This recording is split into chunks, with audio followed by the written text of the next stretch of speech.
YSR Congress party అధినేత YS Jaganmohan Reddy Nellore పర్యటనకు ప్రజలు రాకుండా కూటమి ప్రభుత్వం కుట్రలు పన్నుతోందని వైసీపీ నాయకులు తీవ్ర ఆరోపణలు చేస్తున్నారు.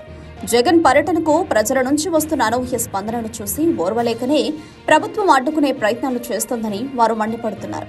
వైసీపీ వర్గాల సమాచారం ప్రకారం జగన్ సభలకు వాహనాలు రాకుండా ఉండేందుకు పోలీసులు జేసీబీలతో రోడ్లపై గుంతలు తవ్విస్తున్నారని ఆరోపణలు వెల్లువెత్తాయి. ముఖ్యంగా మనబోలు మండలం వీరంపల్లి క్రాస్ రోడ్ హైవే మీద వాహనాలను పోలీసులు అడ్డుకుంటున్నారని, ఇది ప్రజాస్వామ్య విరుద్ధమని వైసీపీ నేతలు పేర్కొంటున్నారు. వాహనాలను అడ్డుకోవడమే కాకుండా కాలినడకన వచ్చే వారిని కూడా నిలువరించడానికి రోడ్లపై పెద్ద ఎత్తున బ్యారికేడ్లు, ఇనుప కంచెలతో పహారా ఏర్పాటు చేశారని వైసీపీ శ్రేణులు చెబుతున్నాయి. ప్రజలు స్వచ్ఛందంగా జగన్ పర్యటనకు వస్తుంటే వారిని అడ్డుకోవాల్సిన అవసరం ప్రభుత్వానికి ఏముందని వారు ప్రశ్నిస్తున్నారు. ఈ సందర్భంగా వైసీపీ నాయకులు మాట్లాడుతూ, వైఎస్ జగన్ గారి పర్యటనకు జనం వస్తే చంద్రబాబుకు నొప్పేంటి, ఇది శాడిస్ట్ చర్య అంటూ తీవ్ర స్థాయిలో ధ్వజమెత్తారు. ప్రజలు తమ అభిమాన నాయకుడిని కలవడానికి వస్తుంటే వారిని అడ్డుకోవడం ద్వారా ప్రభుత్వం ప్రజల హక్కులను కాలరాస్తోందని ఆరోపించారు. ప్రభుత్వం ఎన్ని అడ్డంకులు సృష్టించినా జగన్ పర్యటనకు ప్రజలు పెద్ద సంఖ్యలో తరలివస్తారని, ప్రభుత్వ కుట్రలను తిప్పికొడతారని వైసీపీ నాయకులు ధీమా వ్యక్తం చేస్తున్నారు.